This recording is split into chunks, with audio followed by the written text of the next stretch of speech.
He's getting shot up from the right hand side, makes it into cover. But oh no, that is not how you go up the stairs. He went up healing and didn't even look around, just moonwalked back into the room. What's even more crazy is that this guy wins the game at the end. Just goes to show even decent players can make massive mistakes.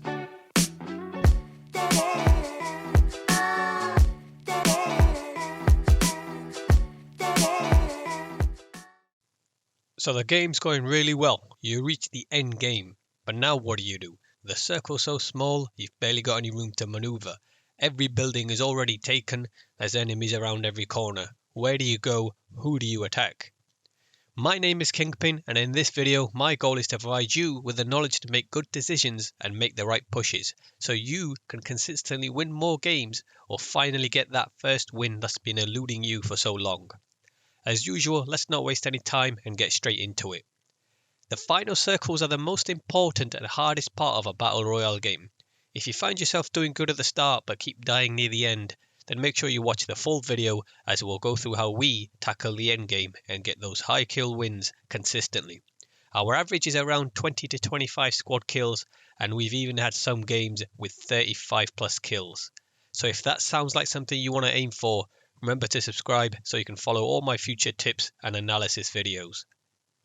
Now, there's no point in me saying here's my top 50 tips because you won't actually remember them all. And I don't think that's an efficient way to improve. It's good for like top 50 spots to use, but not for strategy tips. So instead, we're going to focus on the three most vital elements that decide how to tackle the final circles. And they are high ground, enemy position, and cover. I'm going to leave them on top of the screen throughout the video, so in every scenario we look at, you know what to keep in mind. Now guys, you'll be surprised to learn how far good game sense can take you. I don't have a god aim, but still manage decent kill wins with my squad. So if you think your aim is not good enough to get you high kill wins, then you're focusing on the wrong thing. By all means, try to improve your aim, but it's your game sense that will take you from an average player to an awesome player. First, we'll look at what you should do, then what you shouldn't, and finally some scenarios where a good position could go wrong. So let's start with why you should always try to play the high ground.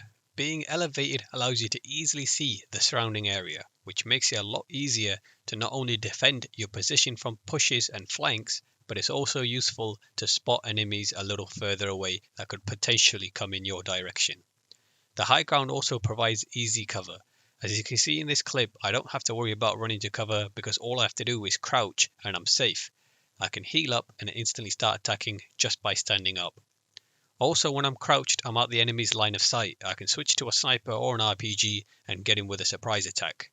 If I back up a little bit, I can reposition without getting shot and attack from a different angle. It's always a good idea to change your position after firing some shots so the enemy player doesn't predict when you're going to peek and down you with a sniper. If you learn how to utilize the high ground effectively, you'll be winning more squad fights, and if you set up on a high ground position near the end, you could win the game just by holding the high ground. Now I'm going to just quickly talk about enemy position and cover because I want to get to the real game scenarios, as everything will be easier to understand when you actually see it applied in game. Now guys, even before you get to the end, maybe around the fourth circle, you should be making a mental note of where squads are positioned. Call them out to your teammates so they know as well. In the clips you've been watching, the final zone is around the statue area. We just took the high ground from an enemy squad and are patrolling around to spot where the enemies are. I'm going to use pineapple pizza as the enemy symbol because it's the natural enemy of humankind. We know there's enemies at the house below because we just downed one of them. We heard gunfire down towards Promenade West. We've not heard or seen anything towards the hills area, and we've just killed a squad in the house there, so we can assume that the squad probably cleared the area as they were approaching. Now, using the knowledge of our previous fights, spotting enemies and hearing gunfights, we know where our focus should be. This doesn't mean you completely forget about the areas behind, because there's always some solo creep lurking around in the bushes, so watch your back. Because we know where most of our enemies are, it makes maneuvering that much easier. For example, if the zone is around here, we have the choice of going left into Promenade West with the multiple squads, or go right to push the one squad in the house. The one squad would be the obvious choice in the situation. What actually ends up happening is the zone is on our side. We've held the high ground and know where most of the enemies are. We're in a good position to win the game, which we do, but as we get near to the end of this game, I'll talk about cover and how to use it effectively. Whenever you're about to get into a gunfight, make sure you're behind something, a hill, a car, a rock, a tree, whatever you can find. It just makes you a much smaller target to hit and it's a safe place to heal. You want to try and avoid those cheap deaths where you get caught out of cover while trying to move position or go for a push. That doesn't mean don't go for a flank. Always try to flank and put pressure on from different angles. But if you know there isn't enough cover to move safely, then don't. Wait for support from your teammates and strike at the right time. In this game, we get fortunate with the zone once again and can keep our high ground advantage.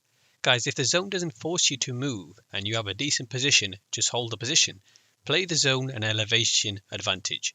I've been in far too many games where squads have had the high ground advantage on us, but jumped down to push us and we've just eliminated them with ease because they got too eager.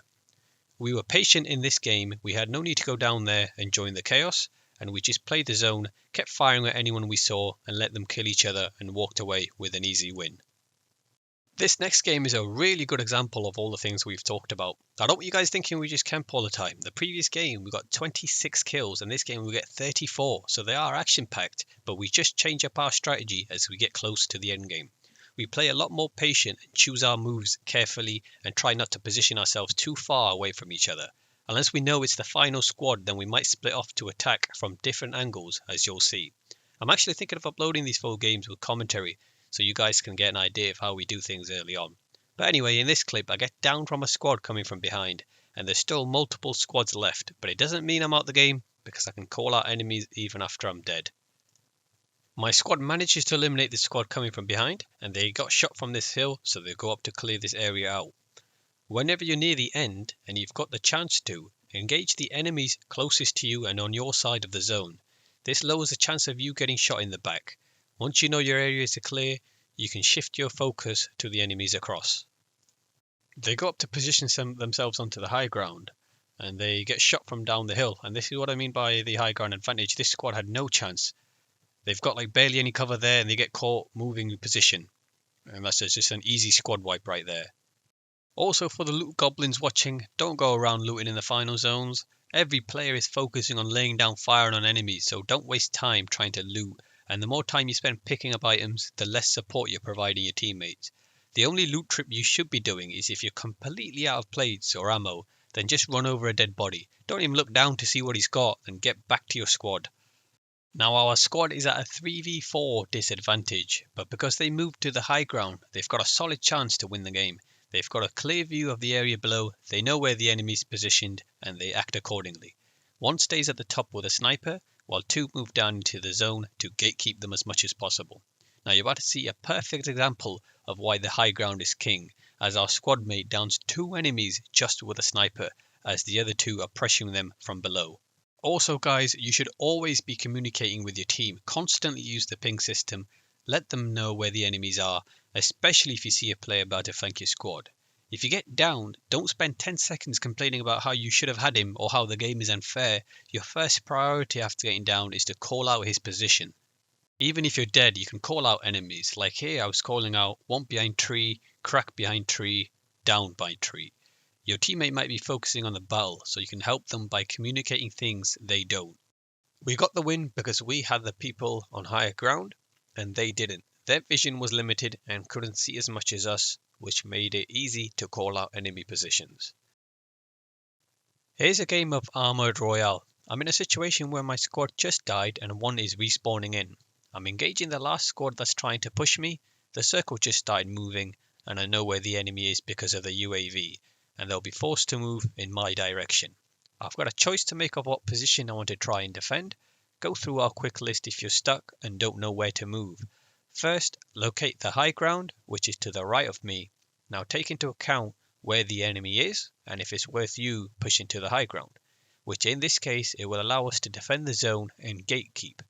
Gatekeeping is when you take a position at the edge or in the zone and fire at anyone trying to come in. They'll have a hard time fighting you and voiding the zone at the same time. The third thing is cover, which we'll have because the elevation is good, and that's one of the reasons why I didn't push straight down into the trees, because there's hardly any cover there. and the high ground usually provides all the cover you need. I take my position and look at that. We catch the first guy running to avoid the zone. He's lower than us, he's got no idea of enemy position, and he's completely out of cover, which means an easy kill for us.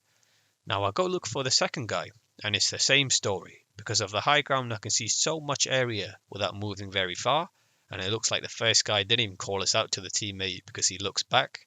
That's what I mean about communicating. He should have instantly called out guy on top of the hill, but he doesn't, and we get another easy kill and win the game.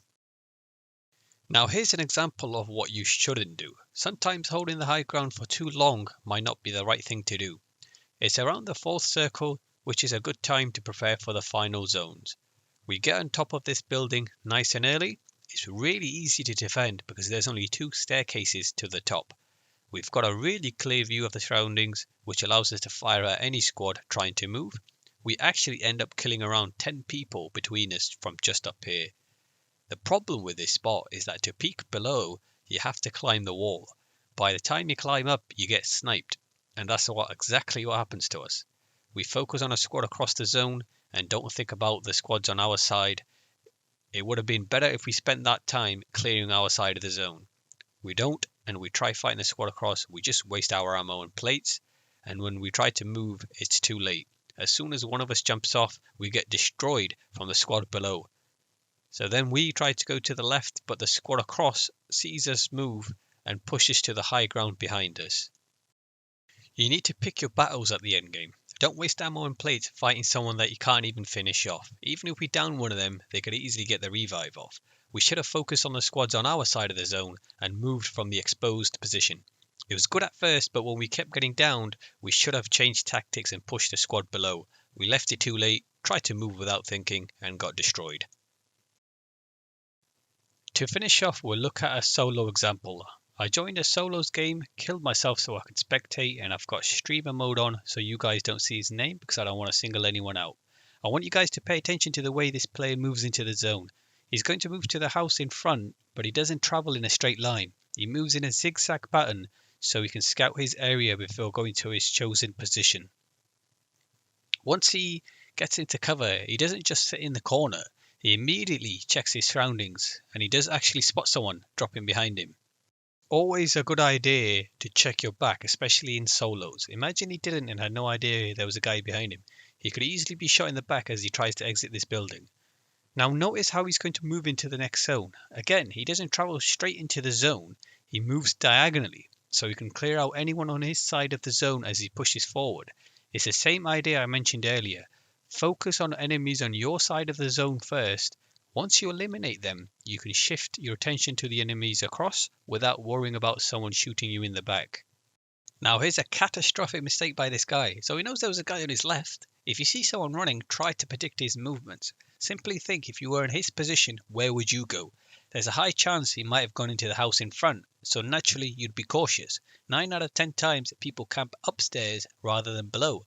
It's one thing to go up the stairs healing, it's another not to look in the direction where an enemy could be camping, but he also reverses into the room. Now I was shocked when I saw him do this, but I realised he might be a controller player.